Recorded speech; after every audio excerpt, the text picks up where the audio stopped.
My name is Tommy Costello, and I train some of the best athletes in the world, from Super Bowl champions to top MLB prospects. I work within the components of functional fitness, mental emotional coaching, nutrition, and biomechanical analysis. I've dedicated this podcast to helping develop the human side of the athlete. I hope you enjoy.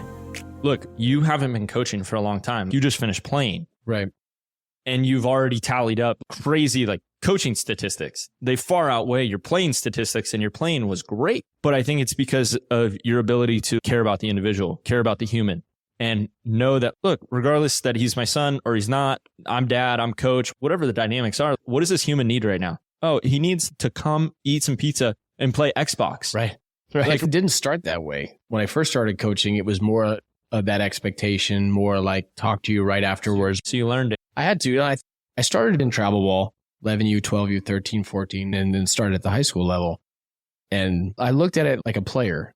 The best players that you see on TV are open to learning new things and learning from other people. I made it a goal. Okay, this is just like playing. I have to learn from other coaches. I have to listen to them. I got to find other coaches that become mentors and figure out how I can best serve people. In my first 2 years in high school, it wasn't that way. We were successful, but I was more like all the time. I'd raise my voice and I was like, gosh dang, these kids don't get it. And I was like, wait a second, my problem is that I'm asking them to make adjustments, but maybe I have to make the adjustments for them. Look, you're a winner. So this is funny. When you finish playing baseball, you get into golf, right? You got the Foxtrot golf hat on. I do.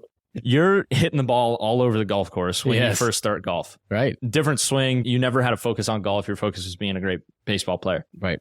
You then, which is absurd if anyone knows golf, it's you shaved 10 strokes at least off your golf rounds on average, but by purely work. Right. Purely work. Yeah. And you just work it out. Like the driving range became your best friend. If you go golfing with Jack Wilson, he's going to drive to a driving range, hit balls for 2 hours and be like, hey, I'm ready to play 27 holes, guys. You know what I mean? You're like, what? We're going to go play for 6 hours and you just spent 2 hours on the... Yeah, what's wrong with that? Yeah. So how do you coach people though that don't share that identity? I think it's more encouraged than coached in the sense because everybody's different. Everybody's clock is different. Especially in high school too, you have some guys that are really trying to make it to the next level and some guys are just trying to play baseball and enjoy their junior, senior year and enjoy the game. And they have no plans of playing. Now, when it came to practice time from 1 to 3:30 or whatever it may be, I'm going to treat everybody the same. Yep. I'm going to demand the same out of the guy that might get drafted in the first round as the same as the guy who has no plans to play past high school because we're doing this as a team and we're all going to work with the same intensity no matter what your talent level is. But the most talented guys were always the guys that did the work on their own. Sure. Period. Like I always tell, if you want to be really good at baseball, just go to practice. Yeah. And you're going to be good. Probably just depend on your talent level, but you could be good, but you'll never be great. Yeah. You're never going to be able to accomplish something. You'll never be able to go play college baseball and do well if you're only going to your practices and not doing things on your own. The best players I ever worked with in high school were the hardest workers on their own, not at practice. Yeah. I made them work hard at practice. Everybody did. That's why we were so successful, is because it was a hardworking group and that's a standard we set coaching staff. But the best players were always the one in the cage doing their own thing, having their tee work, asking for early ground balls, hitting ground balls themselves. When, say, we were in a meeting in our clubhouse, those guys would hit ground balls themselves. Those guys were always great. And it's a really easy formula. Yeah. It's not tough. Like the guys that put in the work when they're away from the baseball field or they're at their baseball field and not coaches around or it's not practice time, were always the best players. It's pretty easy. That's an easy one. So you've coached CIF championship level high school baseball head coach. 4 years. I got to be a JV coach for 1 year. Let's go. That was fun. Let's go. You're a Division I baseball coach right now. And you can tell me if I'm wrong, but I think one of the coolest things is you got to represent the United States of America as a national team coach. Yeah. You obviously come across unique talent there, but there's different levels with that. Right. There's different human beings you're interacting with on a national team versus a high school team and a college team. And you've spent 12 years in the big leagues. There's so many different human dynamics. And that's what I'm interested in. I'm interested in what makes Jack Wilson. And if I were to get to coach Jack Wilson or Jack Wilson was able to coach me, what is it that makes this guy go? Because I really believe that we need to coach towards the individual. Yes. Have group standards, but coach towards the individual. Absolutely. What is your strategy though? Or what are your strategies when it comes to building a team? Building a team, in a sense, two different kind of ways. You have the building a team where high school, where you have the players and you craft what you have. And then in the national team, you're like literally building a team. Like you're taking 100 players and you got to find the right 20. So one of the first things to ask a team is really, what do you want? Tell me what you want this year. Yeah. Because I know what I want. Mm-hmm. I'm the coach. I'm not going to play the game. Yeah. When we win games, it's because you guys played well and we executed what we may have taught you or did in practice. But I can want something as much as I can want anything on this planet. And it's not going to matter because you guys have to want it just as much. So my question is to you, what do you want? And obviously, especially in the beginning of the season, Thousand Oaks High School say we want to win our minor league championship. We want to make a CIF run. Okay. Does everybody feel that way? Yeah. Absolutely. Okay. So from what I'm understanding in this room, you guys want to accomplish the highest feat that we can get to and to win a CIF championship. Okay.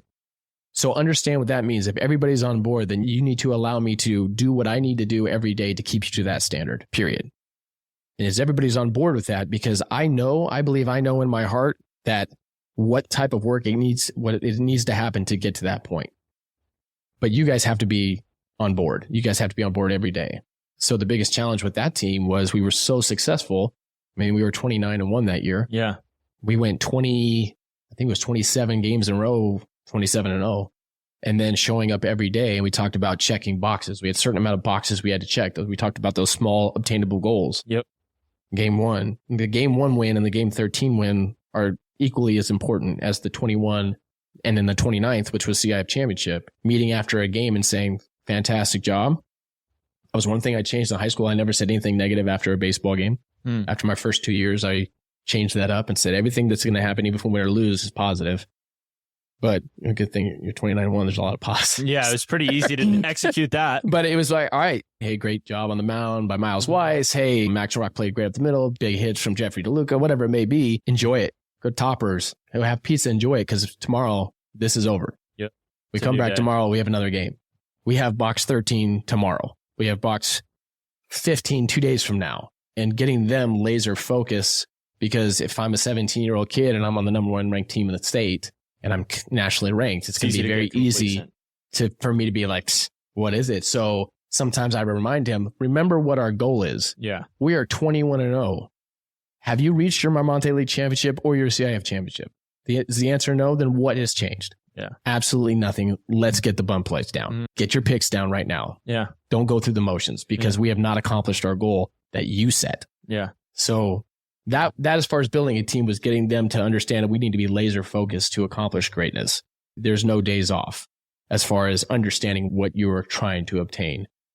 The national team is just a bunch of freak dudes that are really good and really manly strong. But the really cool about those guys is that they're so good because of that stuff they do on their own. They're so driven to be great. And then it's just finding the right 20 instead of the best 20 to win a gold medal. Wow. It's a big difference. Yeah. Because we start with 300 plus, and then we watch video and we talk to scouts. We get it to 100. They come out for a week in North Carolina. We got to bring that down to 40 by the end of the summer. Yeah. I actually got to do that at one point in my career. It's amazing. Yeah. It's top amazing 40 prospect. Yeah. And then you tell them it's not about the 20 top prospects going into the draft. And we took probably 2 players that's probably not on anybody's draft list, but they were winners. They were ball players and they were going to do things to help us win baseball games. We know that we have to be able to bunt and we have to be able to play crazy good defense. So my job is to make a crazy good defense. So I literally take 4 shortstops and I play them all over the infield. Because we need to bunt. We need to field a bunt when Japan's bunting off us, when Chinese Taipei is bunting off us and they're amazingly good at it. When Korea is bunting off of us and that's their game, we got to have dudes everywhere. Defend it. It was always about pitching and defense. Obviously, USA is going to have great pitching, some of the best pitchers in the world. So that's more of a building and getting those guys to buy into what the gold standard, what we expect to win a gold medal. So we almost have the same type of conversation. Yeah. What do you want? What are you trying to achieve? This is the things that we need to do in a short period of time to get that done. Yeah. So that's a lot of fun. I know that's something. Winning a gold medal, playing 9 games in 10 days of some unbelievable talent from all over the world was a pretty amazing thing to experience this summer. There was a name that I came across, a kid named Max Clark. Oh, Maxie. Yeah. I really don't know anything about him. It was like brought to my attention and then I looked him up You're like actually all over his Instagram. I know. Yeah. He seems like he loves you, which makes sense. Yeah. But who is this kid? What's his deal? Max he's got some rankings that have him as the #1 high school player in the nation. Okay. Not the top 2 or 3. Amazing physical tools, can do anything and everything you want. Hits left-handed, power, base, speed, everything. He's an outfielder, but he also run it up to 96, 97 on the bump from the left side. Jeez. Yeah. So he's full package, just pound for pound, probably the best high school prospect just as far as tool set. Like he's amazing. And it's really cool because you get to dive into these kids and really get to know them on a personal level. And I love it when they get together because they're these star-studded players and they have thousands and thousands, hundreds of thousands of these social media followers. So they're already superstars in a sense, but then they get to meet people that have already been there, done that, and you embrace them. Yeah. And they don't get a lot of that in their lives. No, they get a lot of how great they are. Right. They're more open to us. We know what we care about them. We care about their future. When we're playing for our country, there's no ego involved. When those final 20 are made, there's no ego. There's no, oh, my draft status is going to be affected by this. No, it's winning. It's just whatever you got to do to win a ball game. It's kind of like when you in the big leagues and you make the playoffs. You're just trying to win every game so you can win a world championship. And it's the same type of thing. And you get 20 kids every couple of years that get an opportunity to win a world championship, a legit other countries' tournament like the World Cup is. You know, there are so many good players. We're going to hear them all summer. They're going to be big draft guys, but that whole team is loaded. And Maxi's probably the headliner of that squad for sure. My best friend, Blake, first round draft pick by the Yankees. And then there's so much like growing up that happens. I got to witness that. It was a little different because social media wasn't quite as big. That was when like 1,000 followers was big. Right. And it was like, oh, wow, you got 1,000 followers and everyone knows who you are at these tournaments. And what the heck? The first time like PG stuff mattered. Right. Max Clark. I don't know him personally, but there's so many things that are going to happen for him. And I say for him because not to him, for him because it's going to make him better. Even though he is like as tooled as he is as a baseball player, and that's why he has so much respect, he's going to go through mental, emotional growing. Right. And he could be well set emotionally for a prospect, but it's a whole different beast when you're going in minor league baseball. Yeah. You go into big league baseball. It just gets funneled down, even for the guys that are the best. Right. They still go through the process. Right. Like you just said it, all the statistics. So then you dive into the person. How do you help that person? Because it's a totally different path that you had. Right. You had to grind it out and figure it out. And maybe I'll be a big leaguer. But dude, that kid is sitting there right now. And it's, if you don't become a big leaguer, like, why are you not a big leaguer? Yeah. Yeah. It's tough. Mental stuff. These are the things that are going to happen. Like up until this point, he's never failed in his life. None of these guys, they're 20 national team players this last year. Every high school player that's a junior in the entire United States. And you got to be one of those 20. And so you're on top of the top. You got a gold medal around your thing. You're the #1 ranked PG player for high schoolers. Every mock draft's going to have you pretty high up on the board. But it's understanding that nothing matters except for you and your support staff that's around you and what you believe. A mock draft means nothing. Yeah. What an outlet is saying you are is not what you are and what you're not. Yeah. Like you're Max. You're Max Clark. You're a good human being who happens to be an amazing baseball player. And that needs to stay at the center of who you are, not what everybody else thinks, and not what everybody thinks that you need to be. All you need to be is you. And go out and enhance you every day. Every day that you go out, beat Max Clark from the day before. Not trying to beat out somebody else that might be on a higher PG ranking than you. Go out and just be yourself because you've gotten to this point being yourself. And you're going to have some tough times. And it's going to come down to not allowing the outside white noise that gets thrown out so much affect you. Not what someone's writing about you or what someone's saying about you or even what somebody expects from you. Just because you're great now, like there are first round picks that don't make it to the big leagues.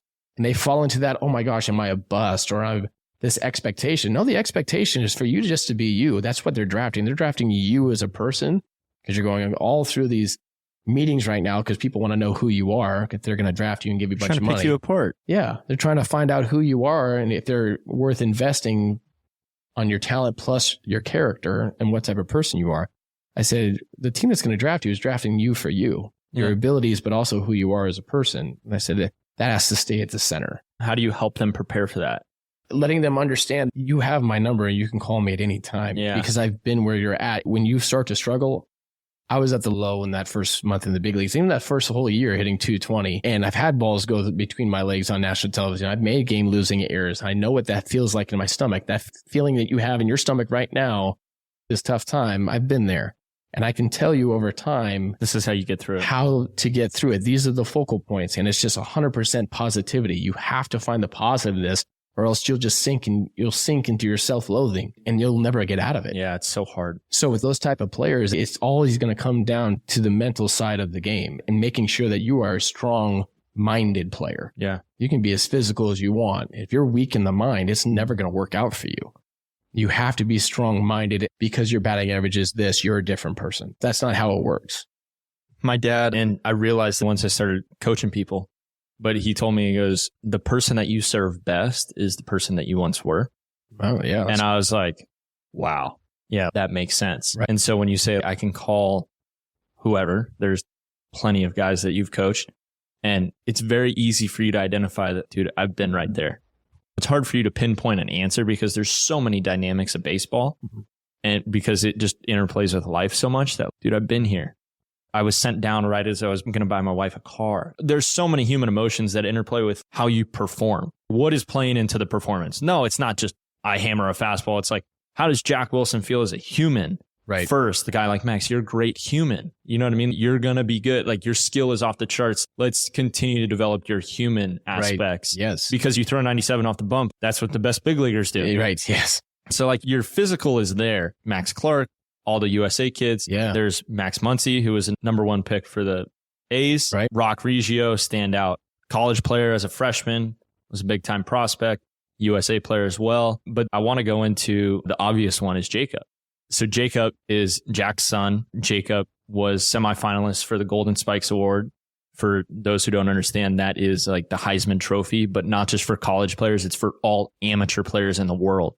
So he was semifinalist for the most prestigious award for an amateur baseball player. One of the best college baseball players on every draft board as well this year. But the most unique thing about Jacob is, and maybe it's different than the high school USA team that you coached, because Jacob got to play for the collegiate USA team. Mm-hmm. You look at Jacob Wilson as a sophomore in high school and you say, hey, after your sophomore year of college, Jacob, you're going to be a semifinalist for the Golden Spikes. You laugh because you would laugh. Yeah. And not in a sense that, oh, this kid doesn't belong. It was just like physically wasn't there. Skill wasn't as developed. And I told you this because I've got to train Jacob. I think what makes Jacob so great, and I'm going to hit on it again, the thing that makes Jacob so great at baseball is baseball matters so much to him. And like, it's about baseball. Yeah. It's always about baseball, whether it's baseball superstars on his phone, MLB The Show, tennis ball, baseball in the backyard, go out and play golf and play it like a baseball game. Like, everything is baseball. That is the coolest thing. I've been around you guys enough together, and it's so unique. It's so unique because if people look at it from the outside, oh, his dad is coaching, it's him. And I promise you, everybody in that dugout wants Jacob's dad there coaching. They do, because like, you make everybody else better, and it's nothing about me being Jacob's dad. It's just, hey, like, I'm here to help everybody play better at baseball. And why not be around my son too? Why wouldn't you? Huge bonus. Like, but it's just common sense. Common sense. There's so many things that you can train and prepare for. He's getting interviewed by all the teams. You could have a coach that coaches you on how to answer the questions. You could have a coach that helps you get stronger. You could have a coach that helps you throw better. For Jacob, 99% of what he does, if not more, is all about the game of baseball. Yeah. So when he gets out there and it's a 2-strike approach, that skill was practiced so much. Yeah. He is so centered on baseball, and I think that's why he's so successful. How he became 6'3". Yeah. Yeah. I don't know how that happened, but just an absolute freak of a ball player. And you ask all his teammates that he's ever played with, how do you coach him? How do you handle that relationship? Because it is different. It's dad. Yeah. It's not like you're talking to Max Clark. You're talking to Jacob. He's your son first. Yeah. And so how do you handle that? Well, I think it's what you said too. You say the son first. From #1, you're not going to find a bigger fan of Jacob. Yeah. But that is just 100% secondary to the fact that I'm his dad. Yeah. I'm his dad first, and I'm his life coach way before I'll be his baseball coach. Always comes first. So people are like, oh, you're coaching your kid again. I'm like, well, never stop. Yeah. That's our job as fathers. Yeah. Sometimes parents lose the parenting part. Yeah. I've seen that through youth baseball and through the high school level is where you're like, you can be a fan of them, as we all should be fans of our kids, but not to the point where we lose the fact that we're their dad and we still lay the law and we still have them learn and understand things that they are still doing that are dumb. Yeah. That's the biggest thing with coaching, Jake. Once I get on that field, and he calls me Coach Jack, just like everybody else. So the dad part goes away, and I coach him exactly how I coach all the other guys. And the only difference is he's heard the information so much before. It's not like I'm coming up with some new philosophy now. Yeah. My job is to try to not use him as an example so much. I do use him as an example sometimes, because when we're talking about two-strike approach, and my goal is to make us the hardest team to strike out in Division I baseball. As the hitting coach, just be like, okay, I'm going to teach you that. And I said, listen, guys, the reason why I would go out and watch Omar Vizquel field ground balls. Oh, amazing guy. I want to watch the best. Yeah. I said, honestly, without making this about anything, you have the best statistically two-strike hitter in the entire nation. Right here in your clubhouse. And you're asking me about a two-strike approach. Watch, because I'm honestly just going to tell you exactly what I've told him since he's 5 years old. He spreads out. He chokes up. He's quick to the ball. He's trying to shoot the ball to right center. He's staying on the fastball, stuff like that. So I try to stay away from that as much as possible. When I get there, it's really Coach Jack and Jacob. And then for the last 2 years, I spent traveling, going and watching all of GCU's games, wherever they went. I loved it. I would stay at the same hotels, and guys would come over, and with the coaching staff knowing, hey, these guys want to talk baseball. You guys good with them coming up? Like, absolutely. Please. Which was always great. So I was getting knock on the doors, and we would talk about things, and they would talk about, oh, do you see anything? I'm like, I see things. What is your thought process when you tried to do that? What was your thought process going in? Did you pay attention to how he was pitching the left-handed hitters before you went up there? To use that information, little things like that. Like, I love coaching. I love sharing my experiences, and my coaching in general is a lot on the things I wish I could have done better myself and the mistakes I made, because I don't want them to make the same mistakes. So I try to put as much of that stuff on front. But with Jacob, we spent 2 years talking about coaching and coaching to the individual. Number one thing that I learned about coaching was you have to find out whether this is the kid you got to kick in the butt, or you put your arm around. What's gonna press his button? Yeah. Does he need the love, or does he need the let's freaking go? Raise your voice a little bit. What gets them going? I found with Jake is I would never initiate a conversation about the game after he just played. Yeah, dude. So we're in the hotel. He comes by. Maybe we got pizza, whatever, and we get maybe his boys come over. But then we get a moment just me and him, and we're playing Xbox or whatever, because I bring my Xbox on the road. Who doesn't? And then he says, so what do you got? And meanwhile, I got it all stored. Like, I saw everything. I was like, so you did this. I needed him to need something from me. Yeah, dude. Rather than me be like, bro, how did you miss that? But that's experience with baseball, though. You said that, my mind lit up, because I'm back to like in-season mode. And I think I do this for like my brother inherently, not like in the coaching sense, but just inherently. Like, I know what it feels like to finish the game. I know what it feels like. Maybe you don't want to talk about it. I put up a shield almost for my brother with my dad. And not in a bad sense. When we talk about father-son dynamics, Coach Tom is like the best. Yeah. The best. Like, he's absolutely. The best. But he never played high-level baseball, which is nothing wrong with that, and an absolute savage when it comes to business. Right. His thing is, if he rolled out of a meeting and the sale didn't happen, it's, dude, why didn't we get the sale? You know what I mean? Or why didn't we make the tackle? Let's watch the film. And that just is just who he is as a person. Well, you think about it, coaches on the sideline too, as soon as you mess up, they come to you and they got you right then and there, because they want to make sure when you go back out there, you don't make the same mistake, which is a little bit, it's obviously different than baseball in a sense where we don't have that. I'm not the hitting coach be like, hey, don't miss that 2-0 next time. Yeah. All right, good times. That baseball's not like that. Exactly. It's more of a 24-hour rule game in that perspective. It's so hard for him to understand that I finished one of my best college outings. It was on my birthday. Pitched against the Air Force Academy. I think I threw 8 innings and had 12 Ks, something like that, and no runs. It was just the best. Like, statistically, like, I should be ecstatic. Right. Everything's going right. But I was just like drained out from the culture that we were playing in. The win didn't mean anything to me. It just wasn't like fun. We went to dinner for my birthday, brought maybe 10 teammates out to dinner, and it just wasn't like that fun. And he was so confused. And it's probably easy to identify maybe like a poor culture when you lose and be upset, but it's like you won, like everything went right. Why aren't you happy? And I think that's something hard. So my thing is, I watched you and Jacob from a distance, and it's no surprise to me what the results are, because you're just so in tune with the emotions of the human. Mm-hmm. And I think that's why so many players respect you, love you, care about you, you care about them, because it's not about you. It's not about you. It's your humility. It's about them. And it's like, how can I best serve them? Look, you haven't been coaching for a long time. In the grand scheme of life, you just finished playing. Right. And you've already tallied up crazy like coaching statistics. They far outweigh your playing statistics, and your playing was great. But I think it's because of your ability to care about the individual, care about the human, and know that, look, regardless that he's my son or he's not, I'm dad, I'm coach, whatever the dynamics are, what does this human need right now? Oh, he needs to come eat some pizza and play Xbox. Regardless if he hit 3 jacks and K'd the 4th at bat, or he's 0 for 4 and had booted 2 balls, like it doesn't matter. It's what does he need right now? Yeah. And it doesn't matter good or bad. It didn't start that way. I think when I first started coaching, it was more of that expectation, more like talk to you right afterwards. So you learned it. I had to. I started in travel ball, 11U, 12U, 13, 14, and then started at the high school level. And I looked at it like a player. The best players that you see on TV are the smartest, period. And the only way they can be the smartest is that they were open to learning new things and learning from other people. That's how they get to where they're at. I made it a goal after my first few years. Okay, this is just like playing. I have to learn from other coaches. I have to listen to them. I got to find other coaches that become mentors and figure out how I can best serve people. My first 2 years in high school, it wasn't that way. We were successful, but I was more like all the time. Yeah. Like I'd raise my voice and I was like, gosh dang, these kids don't get it. And I was like, wait a second, my problem is that I'm asking them to make adjustments, but maybe I have to make the adjustments for them. Maybe I should try something different. So then in my 3rd year of coaching high school, out of the 5, I went to the point, I was like, maybe I can find a way to get to a certain point where I could look at them or stand a certain way and they would know that I wasn't happy.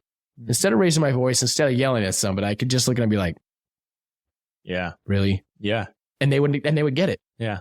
And the reaction I got from the teenage high school baseball player was life-changing for me as a coach, because raise their voice, they turn off, they're gone.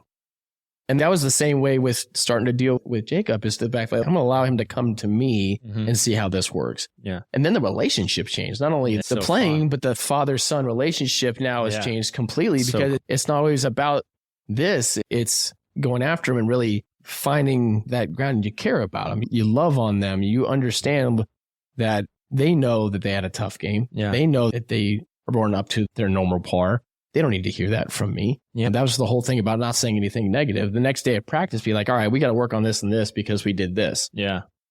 But I'm in a much better mood the next day, because if I'm talking about something we did wrong, we had a bad game, I'm probably not too happy about it. Yeah. Especially if we messed up on stuff that we teach and that we've practiced.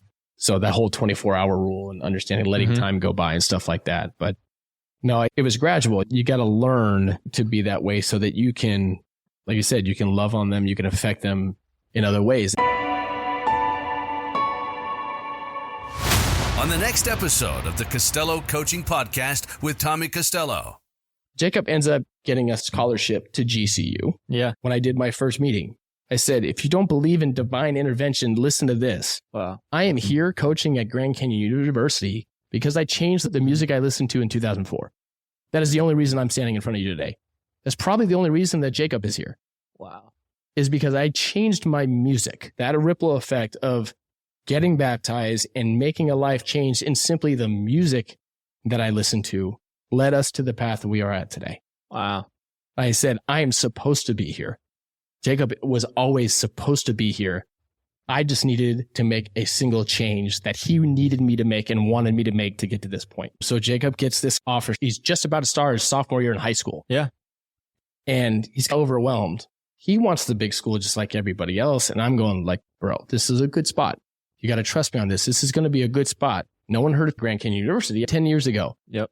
I'm like, I feel like they're going in that same direction. I feel like this is a good spot for you to be a freshman and have an impact. Promise you. And you just get to the point where you're just like, all right, this is obvious what you want me to do and what you want me to be. And you made a decision. It was over. He understood that stuff is not coincidence. Thanks for listening to the Costello Coaching Podcast with Tommy Costello. Please follow, subscribe, and if you can, review any and all episodes wherever you listen to podcasts.